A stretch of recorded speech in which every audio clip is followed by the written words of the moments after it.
The first sighting happened at 3:17 a.m., when winter silence was at its deepest. Snow had been falling for hours, thick, soundless, smothering the world until even the wind seemed afraid to move. I stood at my bedroom window, watching the streetlight outside flicker like a dying pulse. That's when the light went out. Not suddenly. It dimmed slowly as if something passed beneath it. Then I saw the figure. It stood at the edge of the road where the snow remained untouched. Tall, motionless. Its outline blurred, like it didn't fully belong in the cold air. No breath. No footprints. Just a shape darker than the night around it. I told myself it was a trick of winter. Fog, shadow, exhaustion. Then it raised its head. I couldn't see its face, but I felt its attention lock onto me. The glass between us felt thin, weak. My reflection vanished from the window, replaced by darkness behind the figure. Deeper than the forest, deeper than night. A sound followed. Not a voice. A calling, low and stretched, like someone trying to speak through frozen lungs. It said my name perfectly. Slowly. Lovingly. My phone vibrated on the desk. No signal. No notifications. Yet the screen lit up. Unknown, you're awake too. When I looked back at the window, the figure was closer. Close enough that frost began forming on the inside of the glass. And somewhere outside, beneath the snow, something moved. The knocking started moments later. Not on the door. From under the floorboards. The knocking stopped the moment I moved. That should have comforted me. Instead, it made the silence worse. Thicker, heavier, like the house itself was holding its breath. I stood in the middle of my bedroom, barefoot on cold wood, staring at the floorboards where the sound had come from. Nothing moved. No cracks. No shaking. No explanation. I waited for reason to return. It didn't. Outside, the snow kept falling, slow and deliberate, burying the road, the fences, the world. The streetlight never came back on. The darkness beyond my window felt intentional, as if it had been placed there. I didn't sleep after that. Morning arrived without warmth. Winter light crept in weakly, turning everything gray and lifeless. When I finally opened the front door, the cold hit me like a warning slap. The porch was buried knee-deep in fresh snow. No footprints. None leading to the door. None leading away. I stood there longer than I should have, scanning the white surface, my breath fogging in short, uneven bursts. If something had been outside, anything, there would have been a sign. Unless it hadn't walked. I told myself the knocking was old pipes. Expanding wood. Animals beneath the house. Explanations stacked on top of fear like thin boards over a pit. They didn't hold. My name is Adeel, and I had come to Ridgeway Hollow for a temporary job. 3 weeks inspecting winter damage to electrical lines and relay stations in remote areas. It was practical work. Predictable. I trusted it because it made sense. The town itself didn't. Ridgeway Hollow sat too quietly between dense pine forests and frozen fields. Snowbanks rose like walls along the roads, pressing everything inward. Sound didn't travel properly there. Voices died quickly. Engines felt muted. Even footsteps seemed hesitant. People watched from behind curtains. At the diner that morning, conversations thinned when I entered. Forks paused mid-air. Eyes flicked toward me, then away. The waitress poured coffee without asking and set it down with a hand that trembled slightly. "You're staying at the Carter house," she said. It wasn't a question. "Yes," I replied. "Is there a problem?" She hesitated, then shook her head too quickly.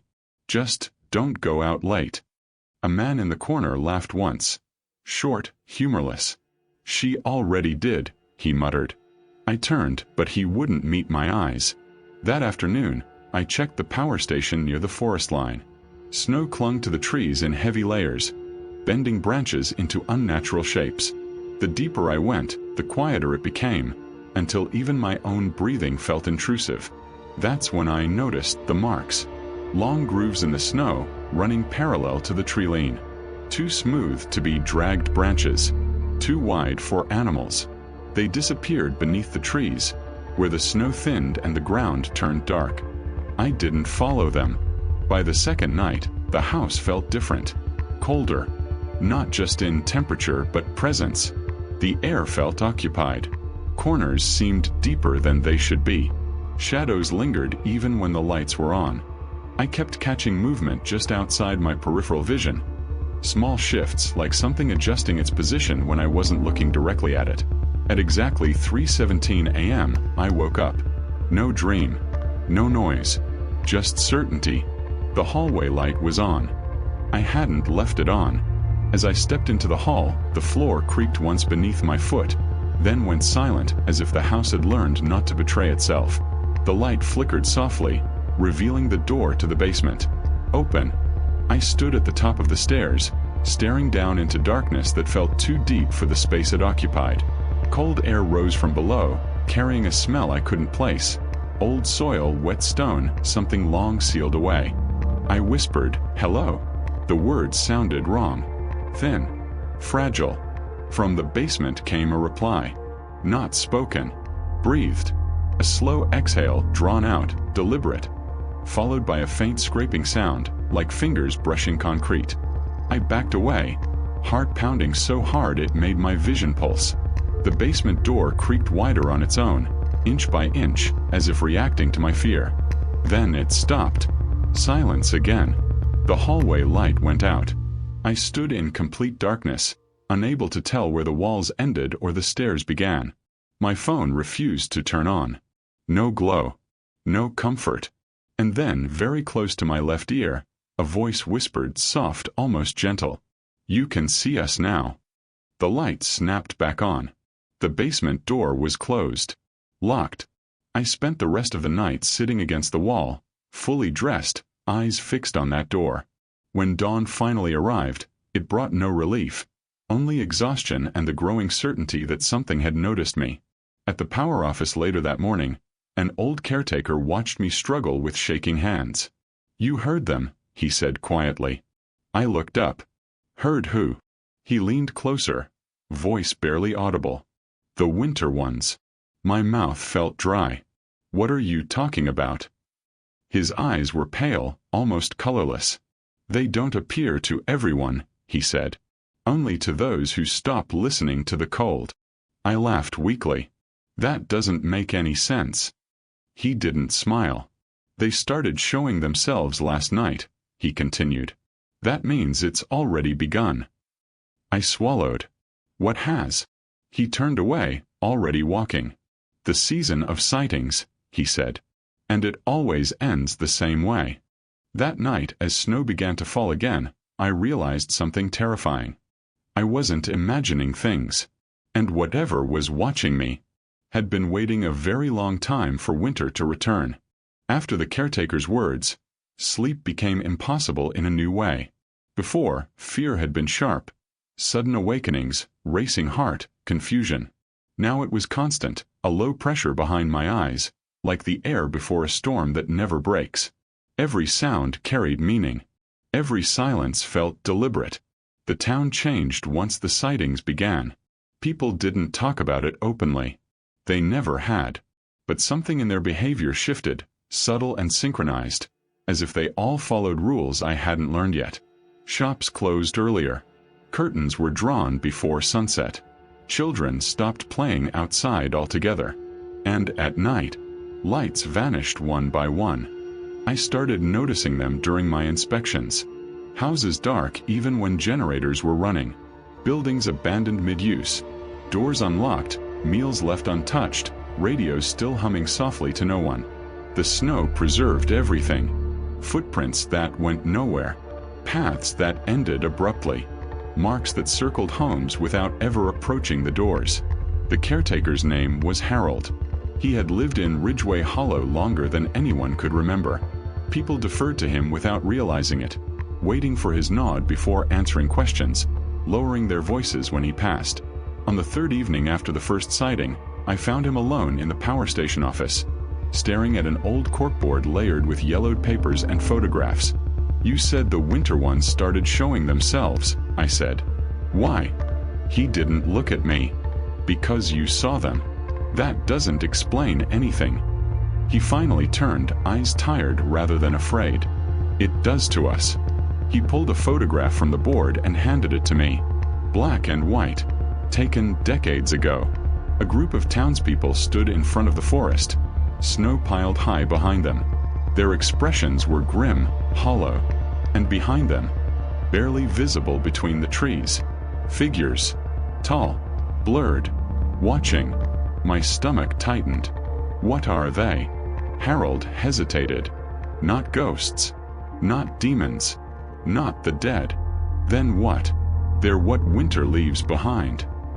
He explained slowly, like telling a story he'd been forced to repeat his entire life. Long before Ridgeway Hollow existed, the forest was used as a passage by travelers, traders, families escaping famine. Winters were brutal. Many didn't make it through.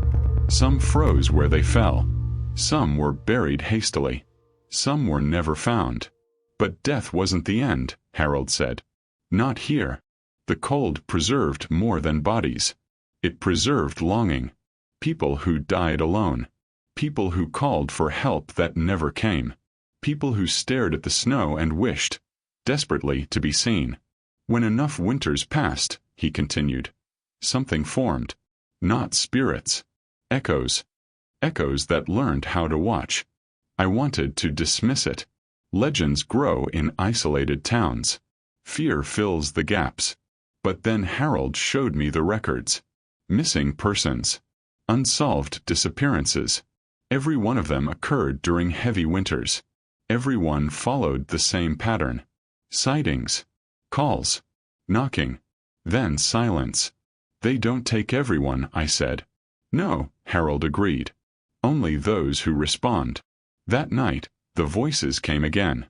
I was lying in bed, eyes open, staring at the ceiling. The house creaked softly, adjusting to the cold.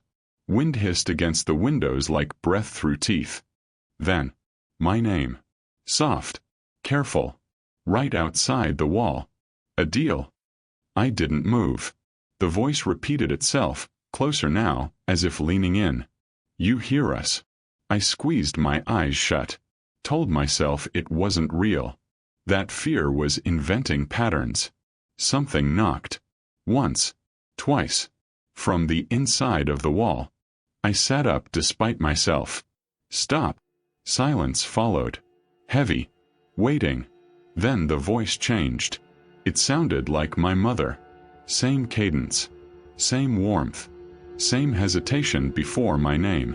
Adeel Beta. Come here. My breath broke. She lived hundreds of miles away. Alive. Safe. You miss us, the voice whispered. We miss you too. I didn't answer. The knocking returned. Harder now, frantic. The wall vibrated. Fine cracks appeared in the plaster, spreading like frost. I screamed. The sound snapped everything back to normal. Morning came, pale and exhausted. When I checked the wall, it was untouched. Smooth. Perfect. Except for one thing. A thin layer of frost on the inside. I stopped pretending after that. The sightings became more frequent. I saw figures at the edge of the road during inspections. Reflections in dark windows that didn't match my movements. Shapes standing just beyond the reach of headlights, always facing me, always watching. Other people began talking, quietly, reluctantly. An old woman at the clinic whispered that her husband still stood outside their house every night, even though he'd died 10 winters ago. A teenager claimed his missing brother waved at him from the forest, smiling, asking him to follow. He looked so cold, the boy said. I wanted to help him. Harold stopped him from going outside. They don't want warmth, Harold told me later. They want acknowledgement. The first disappearance after my arrival happened on the 7th night. A man named Rashid. Middle-aged. Quiet. Lived alone near the forest line. Neighbors reported seeing his porch light flicker at 3:17 a.m. By morning, his house was empty. Inside, everything was untouched, except the front door which stood wide open. Snow had drifted inside, covering the floor in a smooth, unbroken layer. No footprints. On the wall near the door, written in frost, were 4 words. We were heard. That's when panic began to fracture the town. People started barricading doors, sleeping in groups, burning lights through the night. Radios played constantly to drown out the silence. It didn't help. The winter ones adapted. Voices came from beneath floors, inside walls, through vents. They mimicked loved ones perfectly. They learned names, habits, regrets. They whispered truths only the listener knew. I started losing time. Moments where I'd be standing in one place and suddenly find myself somewhere else, unsure how I'd gotten there. Once, I woke up outside my house, barefoot in the snow, my hand inches from the forest edge. Something had stopped me. Harold said it meant they were practicing. They're patient, he told me. But once they choose someone, they don't stop. Why me? I asked. He studied me for a long time. Because you listen. The realization hit me slowly, sickeningly. Every time I paused. Every time I answered. Every time I acknowledged the sound instead of ignoring it. I was teaching them. On the 10th night, the town lost power completely. No generators. No backups. Darkness swallowed Ridgeway Hollow whole. I sat in my house, candles flickering, shadows dancing unnaturally along the walls. Outside, the snow reflected faint starlight, turning the world into a pale, endless void. Figures stood everywhere now. On rooftops. In roads. Between trees. Hundreds of them. All facing inward. A sound rose from the forest. Not one voice, but many, layered together. A chorus of breath and longing. My door handle turned slowly. I didn't move. The whisper came from everywhere at once. You promised to see us. I didn't, I said, voice breaking. A pause. Then, disappointment. So we'll show you everything. The walls began to sweat frost. The floor vibrated beneath my feet. Images flooded my mind. People freezing, falling, reaching out into empty snowstorms, screaming until their throats bled. I saw them die. I felt them wait. And I understood the truth too late. The winter ones weren't trying to enter the houses. They were trying to replace the people inside them. Outside, footsteps approached from every direction. Bare, slow, certain. And somewhere in the dark, something whispered, "Soon you won't feel cold anymore." The first door unlocked with a sound that was almost polite. A soft click. Careful. Patient. I stood frozen in the center of the living room as the sound echoed through the house. Every instinct screamed at me to run, but there was nowhere left to go. The windows were sealed with frost so thick the glass looked buried alive. The back door rattled gently, not from force, but from waiting. The winter ones had learned restraint. That terrified me more than violence ever could. Another click. The bedroom door. Then the basement. Each sound landed with precision, spaced just far enough apart to make me imagine what waited behind every threshold. My breath came in short bursts, fogging the air like I was already outside. The whisper returned. Not loud, not urgent. Close. So cold in here, it said. The candles flickered violently, bending away from the walls as if something invisible passed between them. Shadows stretched unnaturally long, reaching across the floor toward me. I shouted, "You can't come in." Silence followed. Then laughter. Not mocking. Understanding. "We already did," the voices replied together. The temperature dropped instantly. Pain stabbed through my fingers and toes as numbness crept in. My joints stiffened. The floorboards groaned, not under weight, but under pressure, like too many things trying to occupy the same space. The hallway filled first. Figures emerged slowly, pushing through the walls as if solid matter meant nothing to them. Their shapes wavered, incomplete, faces blurred, limbs too long, bodies outlined in frost and shadow. But their eyes, clear, focused, human. They stared at me with unbearable intensity, each gaze carrying hunger, grief, and something worse, relief. One stepped forward. It wore my neighbor Rashid's face. "I didn't mean to leave," it said softly. "I just followed the sound." My knees buckled. More figures poured in behind it. Faces I recognized from photographs, from town records, from whispered stories. Mothers, children, elderly men, travelers frozen decades ago, preserved in longing. They spoke in turns, overlapping, their voices weaving together. We waited. You heard us. You stopped. You looked back. I covered my ears. This isn't real. A hand touched my shoulder. Ice burned through my skin. I screamed as images flooded my mind again, but stronger now, clearer. I relived their deaths in agonizing detail. Lungs burning, fingers splitting from frostbite, voices tearing apart in the wind. I felt the exact moment hope collapsed into silence. I collapsed to the floor, gasping. The winter ones knelt around me. Tender. Reverent. You don't have to be alone anymore, they whispered. Neither do we. The house shifted. Walls stretched outward, distorting like reflections in broken glass. Hallways elongated impossibly. Doors led to rooms that shouldn't exist. Time bent, seconds dragging painfully long, then snapping forward without warning. I crawled toward the front door, nails scraping uselessly against frozen wood.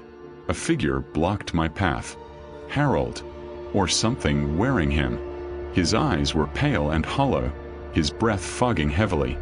I tried to warn you, he said calmly. You knew, I choked. You let this happen. He nodded once. Someone has to witness the season. Someone has to remember.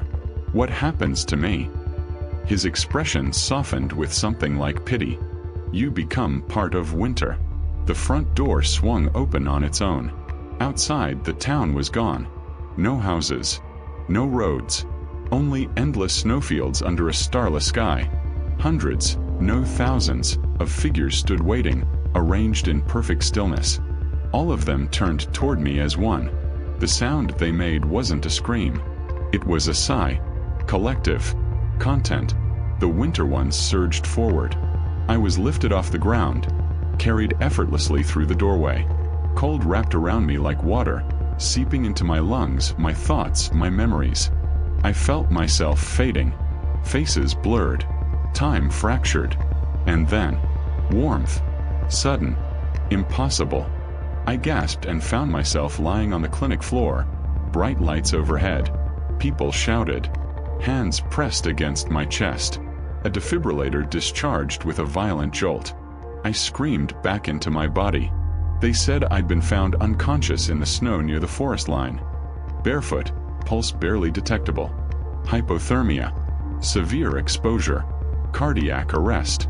I was clinically dead for 4 minutes. I didn't tell them what I saw during those 4 minutes, because winter followed me back. In the hospital room, condensation formed on the inside of the windows. My breath fogged unnaturally. The heart monitor beeped in slow, deliberate rhythm. At 3:17 a.m., every machine shut off at once. The lights dimmed. The room grew silent. A familiar whisper brushed my ear. You came back wrong. The shadow at the foot of my bed lifted its head and smiled. They discharged me 3 days later. The doctors called it a miracle. Severe hypothermia. Temporary cardiac failure. Hallucinations caused by oxygen deprivation and trauma. They spoke carefully, kindly, the way people do when they believe they are rescuing you from your own mind. I didn't correct them. Some truths rot when exposed to light. Ridgeway Hollow looked smaller when I returned. Emptier. As if parts of it had been quietly erased while no one was looking. Snow covered everything in smooth, unbroken layers, erasing tracks, memories, proof. The Carter house stood exactly as I left it. Too exactly. No frost on the windows. No cracks in the walls. No sign that anything had ever forced its way inside. Even the basement door was locked. Solid, ordinary, harmless. I packed without unpacking. Outside, neighbors watched from behind curtains. No one came to ask if I was okay. No one spoke Rashid's name. The town had moved on in the way people do when survival demands forgetting. Harold was gone. The power station office was empty, his corkboard stripped clean. No photographs. No records. As if he had never existed. That night, I slept with the lights on. Sleep came anyway. It always does. I dreamed of snow falling upward, drifting back into the sky, of voices fading as they rose, stretched thin by distance and time. When I woke, there were footprints outside my bedroom door, bare, facing inward. I left Ridgeway Hollow the next morning. The road out was clear, freshly plowed, bordered by endless white fields. As I drove, the radio crackled softly, cycling through stations without stopping. Weather warnings overlapped in distant echoes. One voice cut through the static. "You should have stayed." I didn't stop the car. I didn't look back. Life resumed its shape after that. Work, traffic, noise, people. Cities are loud enough to bury almost anything. Winter came and went without incident. Snow fell, melted, returned. But something had changed. Cold no longer felt external. I stopped sensing it on my skin. Frost didn't bite. Wind didn't burn. Thermometers read numbers that no longer matched my experience. Doctors called it nerve damage. I called it adaptation. People around me began reacting strangely. Conversations faltered when I entered rooms. Children stared too long.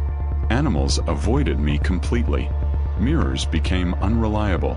Sometimes my reflection lagged behind my movements. Sometimes it didn't breathe. At night, I woke at exactly 3:17 a.m. Every night. No alarm. No noise. Just certainty. I began hearing them again. Not loudly, not urgently. Just beneath everything else. Under traffic. Under wind. Under my own thoughts. Whispers of places I'd never been. Names I didn't recognize. Longing. Winter sightings increased across the country that year. News articles framed them as hysteria. Mass hallucinations. Social contagion. Videos surfaced of figures standing in snowfall, motionless, watching. Always just far enough away to blur details. Comments argued.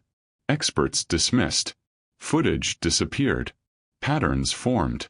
People who stopped. People who listened. People who looked too long. They went missing. I understood then.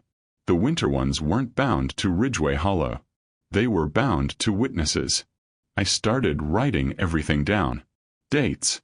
Locations. Times. Sightings. I sent warnings anonymously, buried in forums and comment sections. Most were ignored. Some weren't. One night, my phone buzzed. Unknown. You remember us. I didn't reply. Snow fell outside my apartment window, thick and silent. Streetlights dimmed as figures passed beneath them. Shapes gathered at intersections, on rooftops, in doorways. Watching. Waiting. The frost formed on the inside of the glass again. I whispered. "What do you want?" The answer came from behind me. "To be seen," it said. "To be followed." I closed my eyes. I don't know how much longer I can resist listening. Winter is spreading. And if you've ever heard something call your name in the snow, if you've ever felt watched during a silent snowfall, if you've ever stopped, just for a moment, to listen, then you already know how this ends. Because winter doesn't forget its witnesses. And it always comes back for them.